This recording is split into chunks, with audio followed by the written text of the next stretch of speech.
Some people walk into Princeton through the front gates with scholarships. Elena Reyes entered through the back with a badge, a mop, and a question no one ever asked her. What do you see that we don't? Most people leave behind footprints. Elena left ink. Faint looping strokes scribbled quietly in the margins of forgotten pages, wedged between formulas and proofs, half hid in the stillness of Princeton's Lewis Science Library. She never signed them. She never thought anyone would see them. She just couldn't help it. By day, Princeton moved like a cathedral of intellect. Coats rustled like prayers. Professors glided down hallways trailed by assistants and doctoral candidates, murmuring in mathematical tongues. But by night, it hushed. Even ambition had to sleep. That's when Elena came alive. At exactly 10:01 p.m., the rear staff entrance clicked shut behind her. She wore gray jeans, a faded blue Princeton hoodie 2 sizes too big, and headphones without music.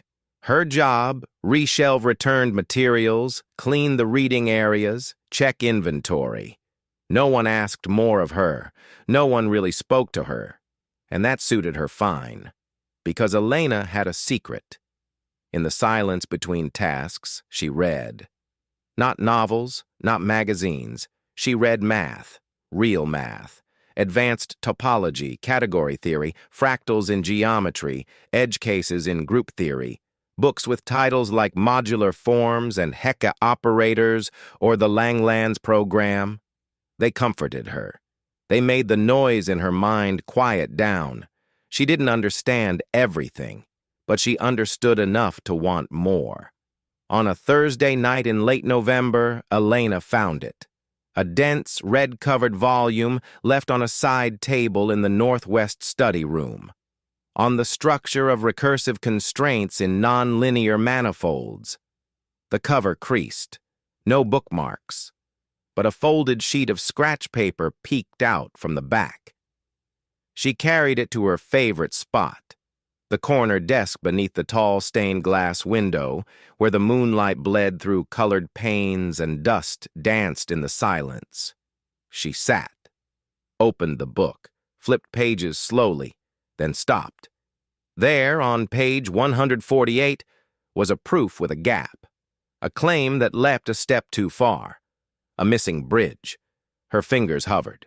She shouldn't, she knew that. Her job was to clean and reshelve, not annotate academic texts. But the margin was wide. The pencil in her pocket was sharp. She leaned in, wrote 3 lines, a substitution identity, a folding step, a direction of constraint realignment. Nothing fancy, just what made sense to her. Then she closed the book, left it where she found it, walked away. The next night, the book was gone. She forgot about it, until 3 days later, she was restocking journals when she saw him, Professor Alden Vaughan, Department of Mathematical Structures. His name adorned the glass door on the 4th floor. His lectures were often whispered about, brutal, brilliant, utterly unapproachable, and he was in the library. At 12:14 a.m., Elena froze behind a pillar of shelving carts. He clutched the same red volume and a printout. He looked agitated, curious, like something didn't compute. Then he turned, spoke aloud. "Who wrote this?" No one answered. Of course not. The only ones present were the humming lights and Elena. "This note, here." He held the page up. "This wasn't in the original. Someone annotated this, and it's correct. It's not even in the supplementary texts. This changes the pivot structure. It clarifies what I couldn't. Who did this?" Elena's heart pounded. She ducked lower, willed herself invisible.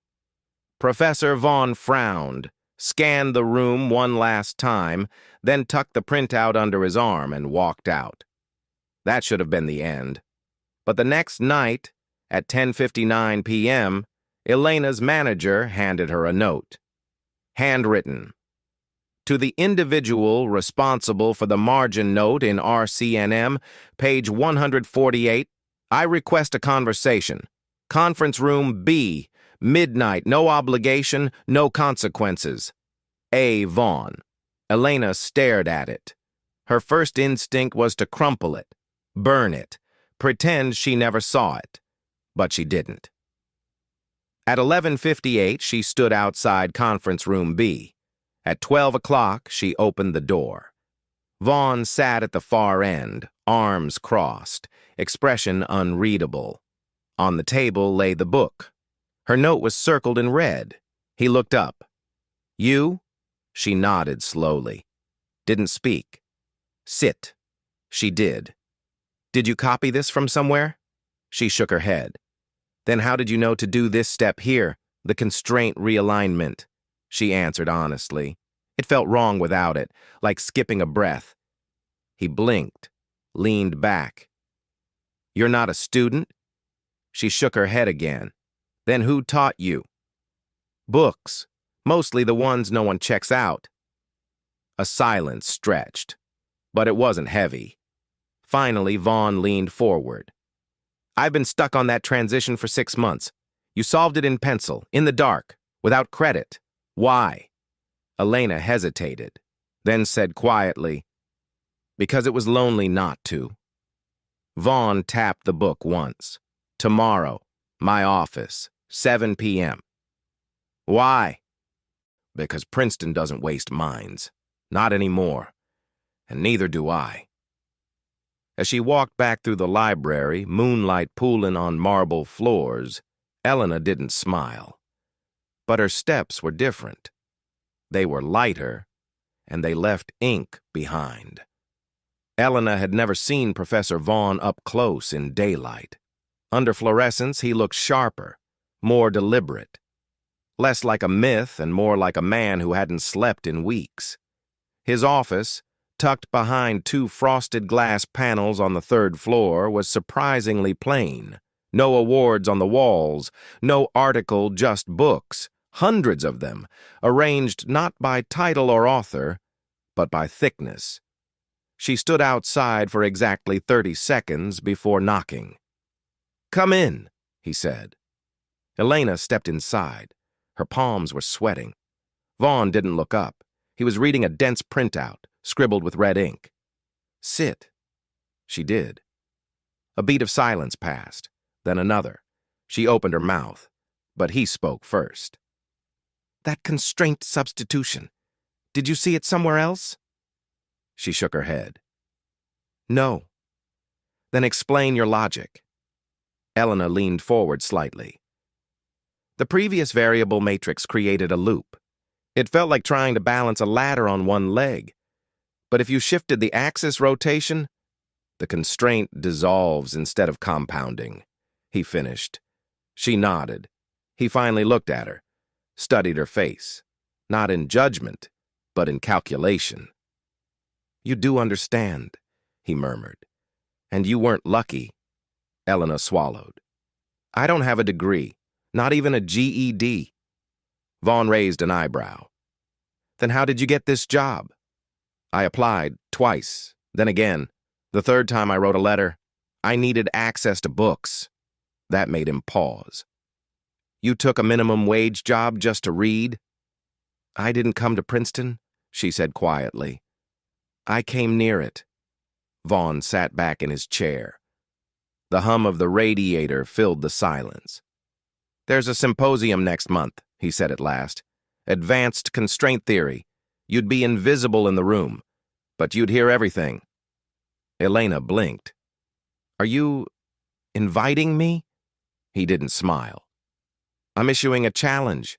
Between now and then, I want you to write your own version of that proof. No margin notes, full structure, explain your logic, show your missteps, build something I can't ignore. And if I fail, then you'll still know more than most who pass. He handed her a folder.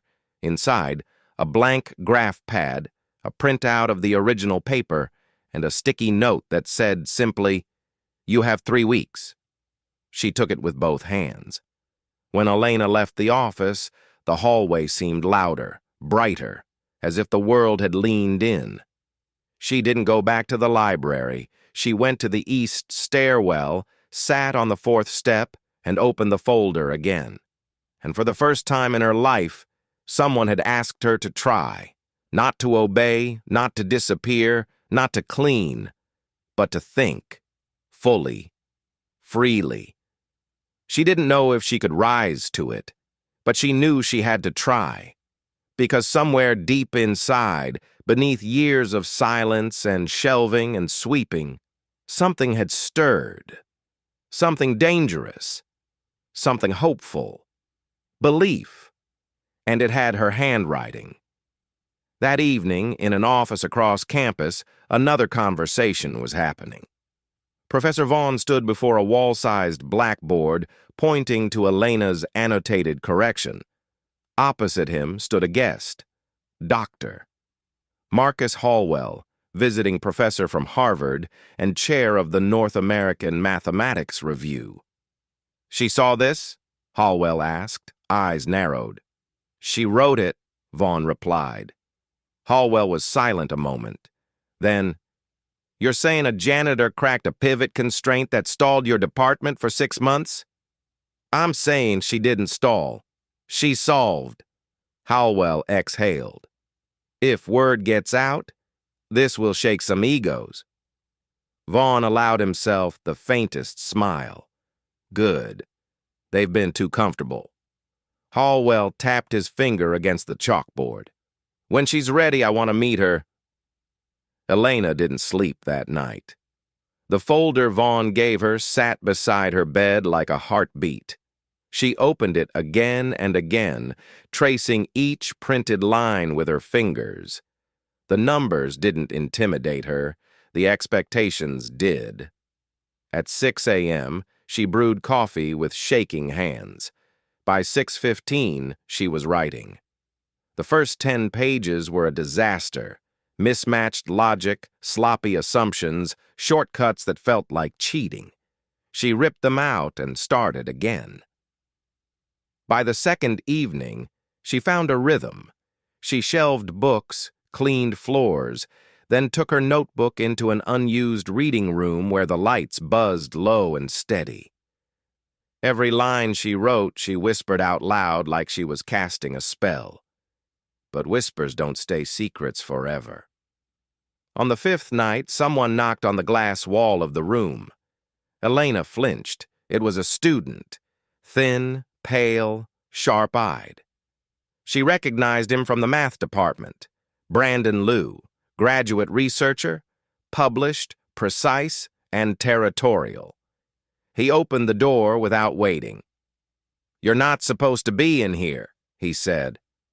Elena closed her notebook, instinctively. Brandon's gaze fell to the page anyway. "Wait, are those partials with dual constraint forms? Where did you get that?" "It's just something I was working on." He snorted. "Right, a janitor rewriting Vaughn's paper? That's cute." Elena said nothing. He stepped closer, eyes narrowing. "Are you working with someone?" "Whose notes are those? You're not supposed to have access to." "They're mine." He laughed, too loud. Then he pulled out his phone and snapped a photo of the page. "What are you doing?" "Don't worry," Brandon said. "If this turns out to be plagiarism, I'll be sure the department knows. You can't just scribble math and pretend it matters." He left without another word. Elena stood frozen for a long time. Her heart pounded like fists on a locked door. That night, she didn't write. She sat in the dark stairwell with her knees pulled to her chest, replaying every word. The next evening, Vaughn was waiting for her in the library. "My office. Now." She followed in silence. He closed the door behind her, threw his phone on the table. A photo of her notebook glared back from the screen. "Brandon Liu filed a formal plagiarism complaint," Vaughn said coldly. "Claims you stole notes from his project group." Elena's stomach dropped. I didn't, I swear. I wrote them. Alone. I don't even know who. He held up a hand, then turned the phone around. I know you did, he said. Elena blinked. You do? Vaughn opened a drawer, pulled out another folder, this one labeled with the Princeton seal, and stamped private. I've been documenting your progress for a week. Timestamps, drafts, evolution of thought, your logic leaps, your missteps. He paused. It's all here. She didn't know what to say. Vaughn continued. Harvard's Dr. Hallwell saw your early corrections. He's asking for a copy of your full proof when it's done. Her eyes widened. You've made enemies, Elena, he said. But you've made something else, too. Disruption. Then he leaned forward, voice lower, fiercer. So here's what you're going to do. You're going to finish that proof. Not to prove Brandon wrong, not even for me, but because every time someone like you gets silenced, the whole field gets smaller. He tapped the desk. And I refuse to let it shrink. Elena nodded slowly, then firmly. That night she wrote until her fingers cramped. Not because she had to, but because someone finally refused to erase her. The invitation didn't come on letterhead. It was a post-it. Room 207, today, 4 p.m. Bring your work. Vaughn Elena found it taped to the inside cover of the return logbook. No envelope, no explanation. She stared at it for 5 whole minutes. Then she checked the wall clock. 3:14. She packed her notebook, her only pen, and a battered copy of Foundations of Abstract Spaces into her backpack. Her hands shook the entire walk to room 207. She thought it would be empty. It wasn't. Inside were 3 people seated behind a long table. At the center, Professor Alden Vaughn, expression unreadable. To his left, a sharp-featured woman in navy, Dr. Evelyn Sayers, department chair. And to the right, with a gray blazer and Harvard lanyard still around his neck, Dr. Marcus Hallwell? Yes, that Hallwell. Elena almost turned around. Come in, Vaughn said. Close the door. She obeyed. Sit. She sat, slowly, quietly. The room smelled of old chalk and warm coffee. Her chair creaked too loudly. Dr. Sayers spoke first. We've read your preliminary notes. Professor Vaughn has vouched for the originality of the logic structure. However, before any recommendation can be made, we'd like to hear you explain it. In your own words. Elena blinked. Right now? You didn't come here to shelve books forever, Vaughn said. Go on. Elena reached for her notebook. Her fingers trembled. She opened to page 17, the page with the first breakthrough. The one she'd almost thrown away. She began speaking. First, softly, then clearer. She explained the constraint alignment, how symmetry breaks in 4 space, how nonlinear structures fold in on themselves if you assume curvature isn't fixed. How the original paper Vaughn was working on skipped a step that her mind couldn't ignore. Minutes passed. No one interrupted. When she finished, she looked up. Silence. Then Hallwell leaned back and said, You didn't derive that from Vaughn's notes. Elena's throat tightened, but then he smiled, just a little. Because Vaughn never got that far. Vaughn gave the faintest grunt. Dr. Sayers tapped her pen. Do you know what this means? No, Elena whispered. It means you've touched something our department has wrestled with for a decade, and did so without guidance, resources, or recognition. Hallwell cleared his throat. There's a visiting scholar program at Harvard. Rare, selective, mostly theoretical, but I'd like to nominate you. Elena's world stilled. But I don't have credentials, she said. I didn't finish school. Hallwell waved a hand. Your proof is your credential. What you lack in paper, you more than make up in thought? Vaughn spoke now, firm. You'll be evaluated further. This was just the beginning. Dr. Sayers added, We'll arrange independent verification of your work, but for now, go back to the numbers and keep writing. They dismissed her with a nod. Elena walked out into the corridor like her body was moving without her.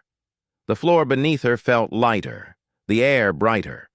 She didn't go back to the library. She walked to the reflecting pool behind the mathematics hall, sat on the stone bench, watched her own faint reflection ripple. Someone believed in her. But more than that, someone challenged her to believe in herself.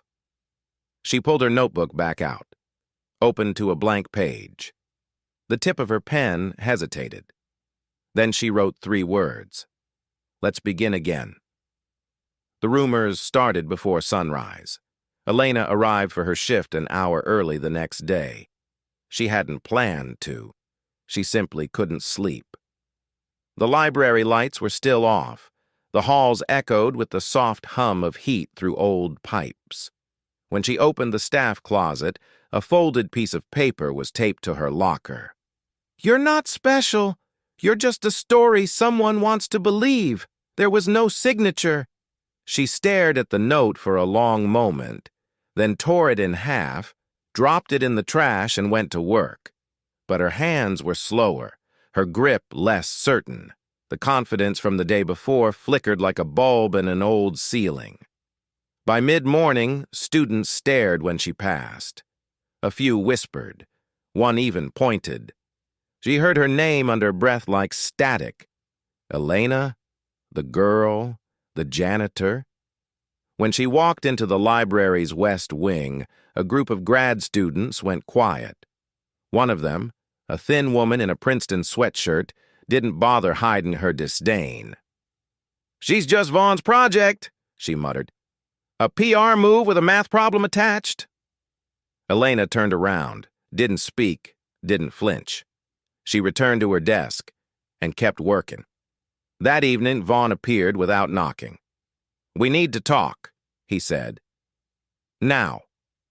She followed him to his office. Inside, he handed her a single printed email. The sender, Dr. Halwell.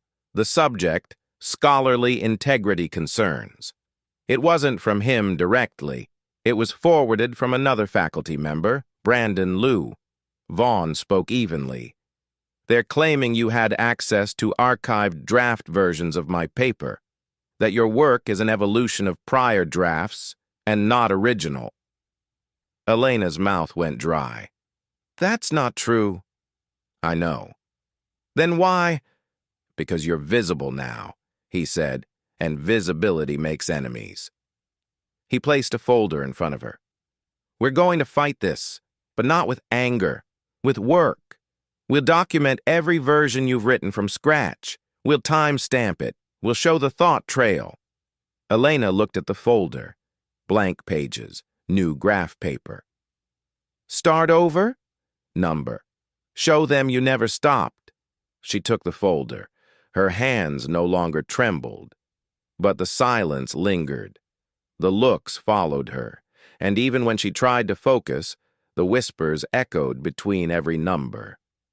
Late that night, as she sat alone in the faculty break room eating instant noodles, someone knocked on the door. It was Natalie, the quiet undergrad who always studied alone. She stepped inside slowly, holding a notebook. I heard what they're saying, she said. I don't believe it. Elena looked up, wary. Natalie sat down. I've been reading your recursion notes. You wrote like someone trying to breathe. A pause. Would you show me how to do that? Think like that? Elena stared at her, then nodded. It started with 2 students, then 4, then 8. Not a class, not a course, just a table, a whiteboard, and midnight hours where the tired, the overlooked, and the unheard came to listen. Elena didn't stand in front of them. She sat among them. She explained slowly, drew sloppily, and waited patiently. And when someone got it, when the light came on, she smiled quietly and said, "Now teach it back." She wasn't chasing Harvard. She wasn't proving a point. She was building something no one expected, a space where the invisible learned to see each other. And in the silence between accusations and recognition, between doubt and applause, something new was being born, not genius, but community. And it spoke her name like a promise. By the end of the second week, the whiteboard and the study corner had no more space. Equations spilled over onto the windows in dry erase marker. Graphs curved around lampposts. Someone taped spare notebook pages to the wall, forming a collage of learning so chaotic it looked like a storm had passed through. But to Elena, it was beautiful. They called it the chalk circle, even though no chalk was involved. It was the space students now came to at midnight, without invitation, without fear. Not to be taught, but to think beside each other. One night, Vaughn walked past and paused. He said nothing, but the next morning, a new, dry erase board appeared. No one asked where it came from. By then, word had reached Harvard. Dr. Hallwell emailed Vaughn directly. "Her proof structure is unconventional but sound. I'm forwarding it to our review board for discussion at the January symposium.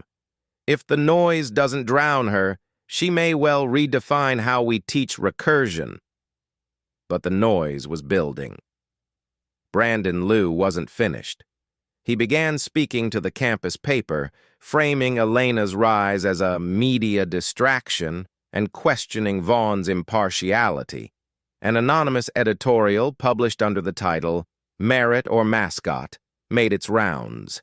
It quoted unnamed sources. It questioned Elena's math, and it landed on every table in the dining halls. Natalie brought her a copy. "You don't have to read it." Elena didn't, but she saw the headline. That was enough. That night, only 3 students showed up. No one spoke for 5 minutes. Then one girl, shy, soft-voiced, whispered, "They can't erase what you already taught us." Elena looked up and began again. But something changed. Later that week, a professor Elena didn't recognize appeared at the edge of the group. He stood silently, watching. When Elena finished explaining an alternate proof structure for a student's question, the professor stepped forward. "That folding technique, where did you learn it?" "I built it." He raised an eyebrow. "No citation?" "Number just intuition." He said nothing more, just nodded and walked away. By the next evening, 5 new faces joined. Not students, postdocs. They didn't speak much, but they listened. They scribbled. They stayed. That Friday, Vaughn entered the faculty lounge and found Dr. Evelyn Sayers waiting. "There's concern," she said simply, "among the department." "Concern or resentment?" Vaughn replied. "A bit of both. You're bending norms to give her a platform. Some say you're creating a cult of personality." "No," Vaughn said. "She's creating a space. I'm just keeping the lights on." Dr. Sayers sighed. "And if she fails?" "Then she fails honestly, and on her own terms. When was the last time we let that happen for someone like her?" There was no answer. That night, Elena stood before the whiteboard, staring at the patterns. Something wasn't clicking. Her logic had hit a wall. Natalie watched her. "What if you're not supposed to solve it alone?" she asked. Elena turned. "What if the point of the problem is the group that forms while trying?" Elena smiled, then handed Natalie the marker. "Your turn." Behind them, the door creaked open, and more students walked in. The summons arrived on department letterhead this time. To Elena Reyes, You are requested to present your current work before the full mathematics faculty board. Monday, 3 p.m., room 12, Fine Hall. There were no signatures, just a seal, and the weight of expectation. Elena stared at the paper in silence. Natalie leaned over her shoulder. "They're not asking," she said. "They're daring you." Elena didn't respond. She folded the letter once, then again, slipped it into her notebook. That night, only 5 students showed up. The room was quiet, uneasy. Even the whiteboard felt tense. "Will you do it?" one asked. Elena paused, then nodded. "But not alone." She passed around a marker. "If this community built the thinking, then the community deserves to be seen." Monday came cold and gray. The air outside Fine Hall was thick with rumor. Inside room 12, the faculty had already gathered, 12 professors, 2 visiting researchers, and quietly in the back row, Dr. Marcus Hallwell from Harvard. No one clapped when Elena entered. No one spoke. She stepped to the board with only her notebook. Vaughn stood by the door, arms crossed. Natalie was seated near the side aisle, flanked by 3 students from the chalk circle. Elena turned to face the room. "I wasn't invited here because of a degree," she began. "I came through a service door with a mop and a library key, but I stayed because the questions didn't stop just because I wasn't allowed to ask them out loud." She turned to the board and wrote one line. "Let P of X be the point no one else saw." A few eyebrows rose. She walked the room through her structure. Not just the result, but the steps, the intuitive leaps, the errors that became revelations, the logic that unfolded not from instruction, but from conversation. She showed the iterations, the overlays, the parts scribbled over cafeteria napkins and midnight whiteboards. Finally, she stepped back. "I don't ask to replace any curriculum. I just want to remind you that minds don't only grow where we plant them. Sometimes they grow between the cracks." Silence. Then a hand rose. Brandon Liu. "You claim this is your work, but no single person, no amateur, develops theory this structurally consistent. You expect us to believe that?" Elena didn't blink. "No," she said. "I expect you to believe that no single person did." She gestured to the seats behind her. Students, 10 of them, had entered quietly and stood now with notebooks in hand. This wasn't built in isolation. It was forged in discussion, challenge, failure, and iteration. And if that threatens the way you define authorship, perhaps the definition needs updating. Gasps. A few murmurs. Dr. Evelyn Sayers leaned forward, folding her hands. "Miss Reyes, you are not a faculty member. You are not enrolled. And yet, you just gave one of the most coherent defenses of recursive modeling we've seen in years." She paused. "Why did you come here today?" Elena looked directly at her. "To stop asking permission to learn." A pause. Then, from the back, Hallwell's voice rang clear. "And to teach the rest of us what community actually looks like." No one clapped. Not yet. But the silence had changed. It no longer pressed. It listened. The email arrived that evening. Subject: Formal invitation. Hallwell Fellowship, Harvard Institute of Mathematical Inquiry. It was short, elegant, powerful. Elena read it 3 times before she could breathe. "We are pleased to invite you to join our visiting scholar cohort for the upcoming academic term. Your recent contributions demonstrate remarkable originality and collaborative insight. Should you accept, we will provide housing, a stipend, and full access to our research archives. Your work will be presented at the Winter Symposium in Cambridge. At the bottom, one handwritten note. But visibility comes with shape. We'll need you focused, exclusively, during your tenure here." Monsieur Hallwell Elena didn't sleep. She paced the library long after her shift. Around midnight, she returned to the whiteboard in the quiet study hall. Her notes were still there. Natalie's graph, Marisol's question scrawled in purple. Why do nested systems resist symmetry until shared? She stared at that line, then packed her bag and left. The next day, Vaughn found her in his office. You got it, he said. She nodded. But they want me to walk in alone. Vaughn folded his arms. Harvard doesn't share spotlight. They never have. What's their condition? No outside obligations. No groups, no teaching, no chalk circle. Vaughn looked down, then back up. Do you want it? She didn't answer right away. Part of me does, she said finally. The girl who used to sleep beside library heaters just to stay warm. She wants this more than anything. And the woman who built this? Vaughn asked, gesturing to the folder filled with student notes and peer dialogues. Elena was quiet. That evening, she returned to the study room. Her community was already there. Natalie looked up, eyes hopeful. Did they say yes? Elena smiled faintly. They did. The group applauded, softly but real. Then Marisol asked the question none of them wanted to. Are you leaving us? Elena looked at the board, at the chalk, at the rows of chairs filled by people who never thought they belonged, until someone told them they did. I haven't answered yet. Silence. Then she added, but I won't go somewhere that tells me to stop being who got me here. That night, Elena drafted a letter. Not rejection, not acceptance, but a revision. To Dr. Hallwell, I'm honored by your invitation. But the mind you're inviting didn't grow in isolation.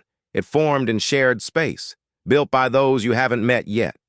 If I come whole, or not at all.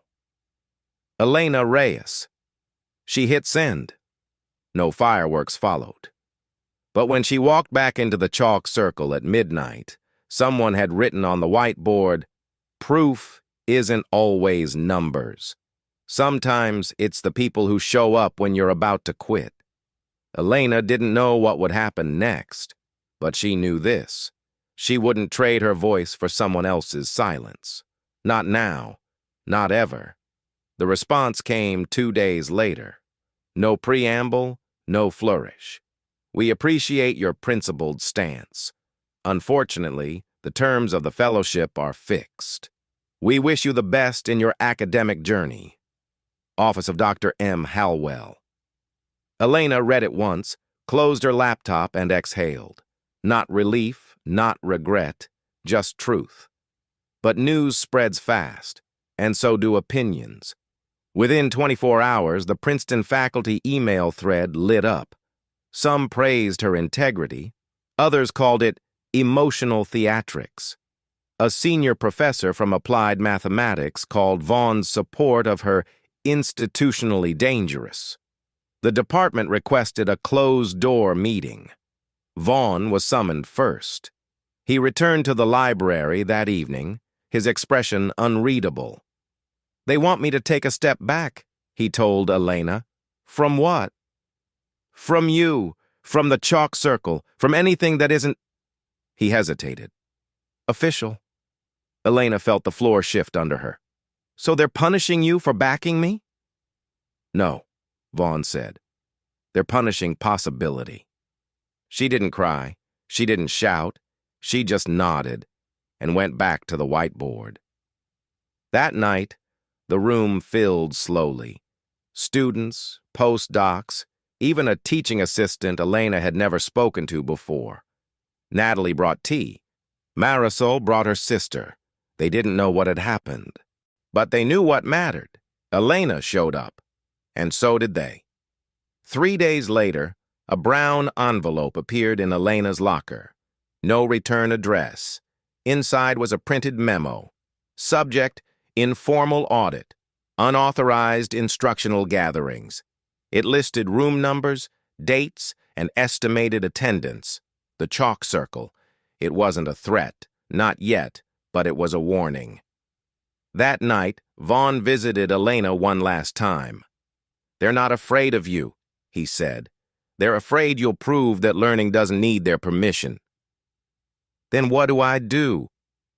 "You decide if you want to stay in their rooms or build your own." He handed her a key, a small metal one, old and brass. "Basement, room B22. It's been locked for years. Storage, but no one checks." Elena blinked. "You want me to hide?" "No," Vaughn said. "I want you to build, in peace, without asking." That night she opened the door to room B22. Dust, silence, a chalkboard with a crack running through it, broken desks, one dangling bulb. She turned on the light, set down her bag, and began sweeping. Sometimes revolution doesn't start with a protest. It starts with a broom, a notebook, and a cracked piece of chalk. Room B22 had no windows, no Wi-Fi, no heat. But it had Elena. And for the students who came after dark, those tired of credentials being louder than curiosity, that was enough. The first few nights they sat on the floor. Someone brought a folding table. Someone else found extra chairs. Vaughn quietly donated an old projector. Natalie cleaned the chalkboard with vinegar and cloth until the crack disappeared under layers of logic. They didn't call it the chalk circle anymore. It was just the room, and words spread fast. On the second week, an undergraduate named Ravi brought his roommate, a design major who built a site for them. On the third week, a grad student from MIT drove 2 hours just to sit in silence and listen. They didn't post it, they didn't advertise, but the room grew, and Elena taught, not formally, not with slides, but with stories, with hands-on questions, with moments of silence that stretched long enough to matter.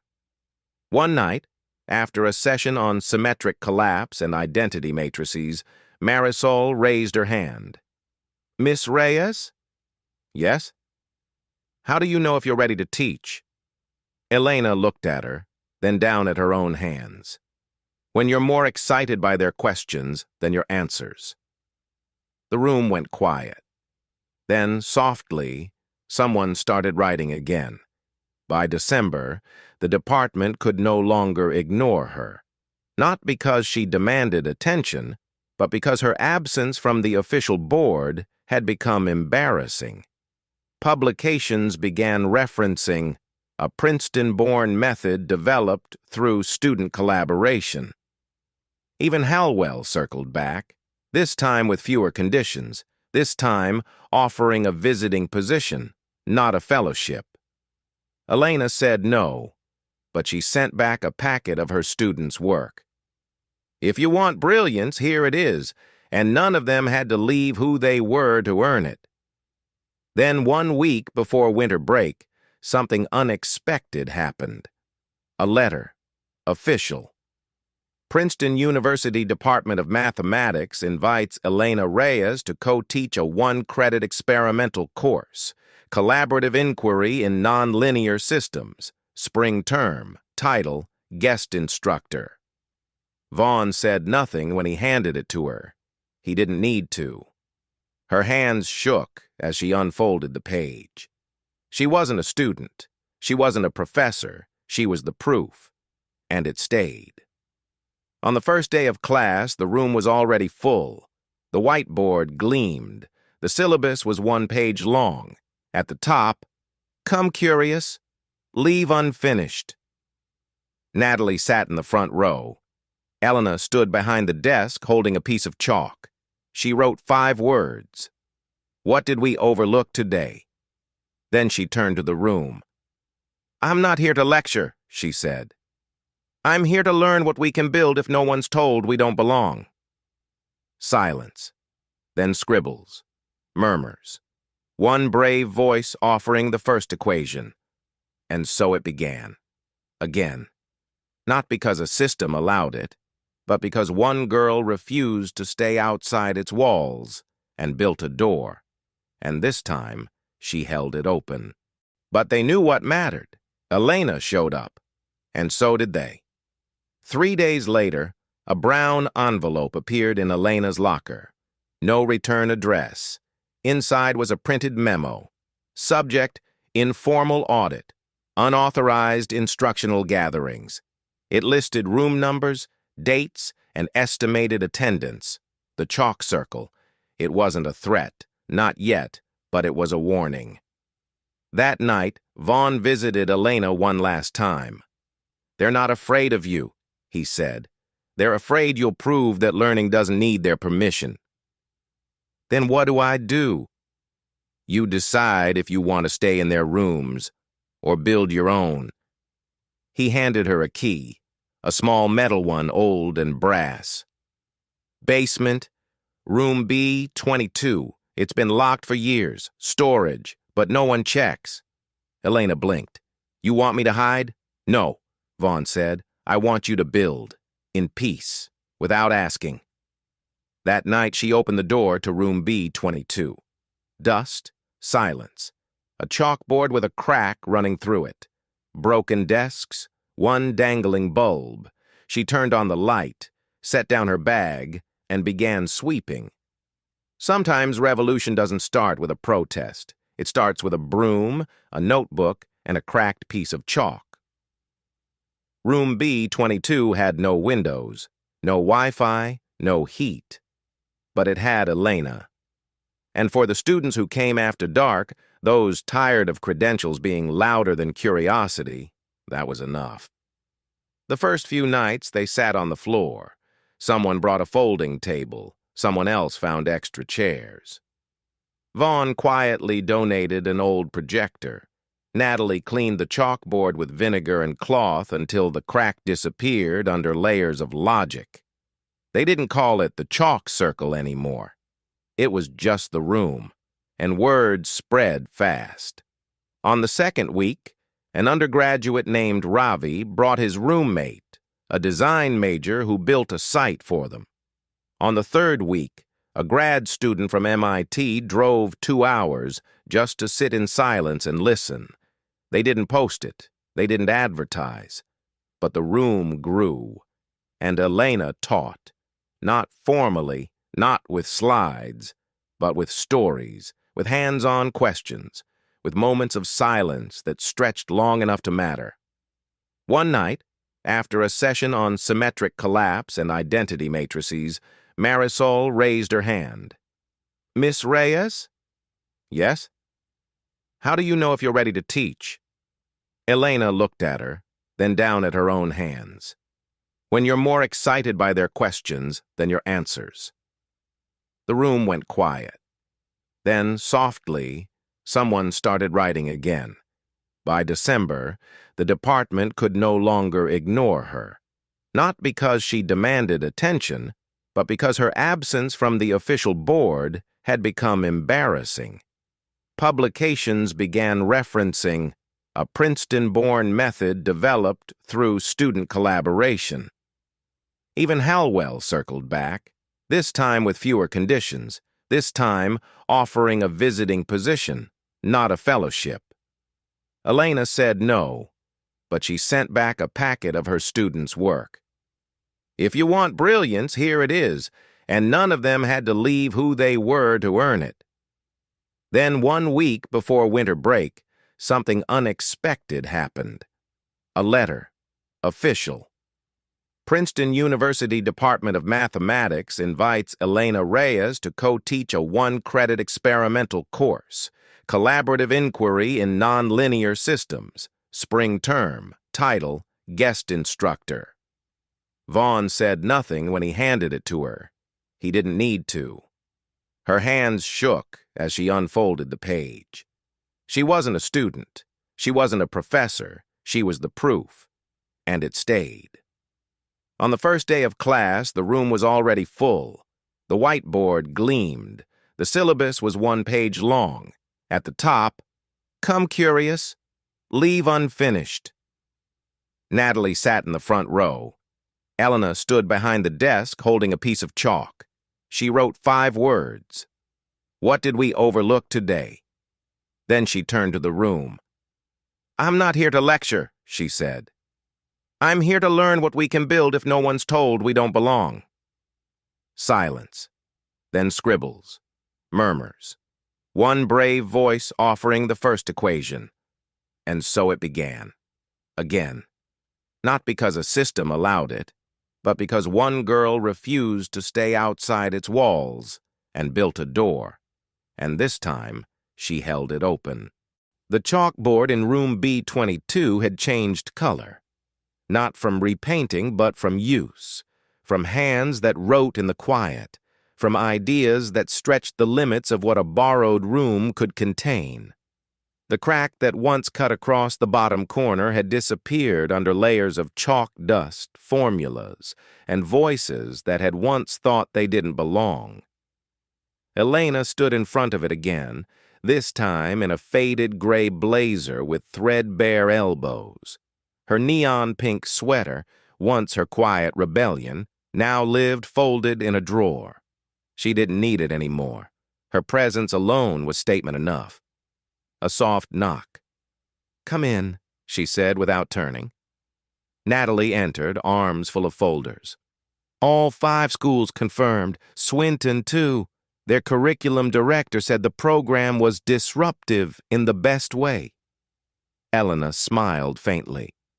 Then it's time. For what? Elena stepped back from the board and looked around the room, no longer a dusty basement, but a breathing space. Chairs mismatched but loved, a bookshelf that touched the ceiling, and on the wall near the door, the Reyes room for collaborative thought. It's time, she said, to let others lead it. Her official title was now Director of the Interdisciplinary Learning Lab, though most just called her the Architect, because that's what she'd become, not of a syllabus, but of a shift. The Reyes model had spread quietly but powerfully. 11 universities, a case study at MIT, and a hesitant offer from Harvard, which she declined again. Not to be difficult, but because she didn't owe them anything. Her success wasn't a punchline, it was a restoration. Yet the best moments remained unchanged. Late nights, chalk-streaked desks, and students who whispered, I didn't think I belonged, until now. One fall evening, while packing the last box in her old apartment, she found something in the drawer, a half-written letter to her mother. Dear Mommy, today I solved something. Not an equation, a silence. The kind that grows where no one expects you to speak. She sat on the floor, unfolded the paper, and finished it.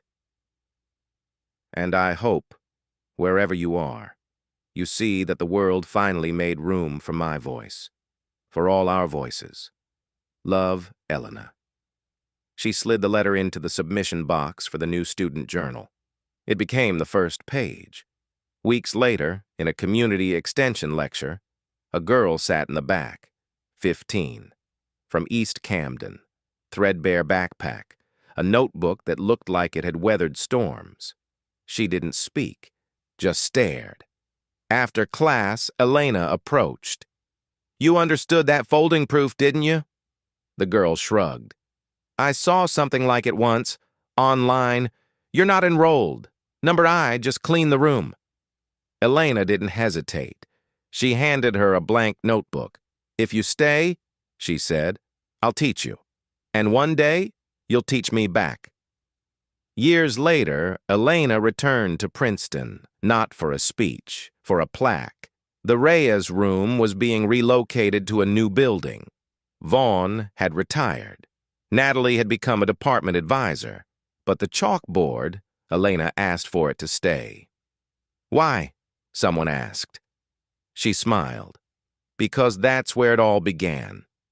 She walked to it one last time, picked up a piece of chalk and wrote, What did we overlook today? She turned to the new faces in the room. The answer doesn't belong to me, she said. It never did. It belongs to whoever's ready to ask it next. The end.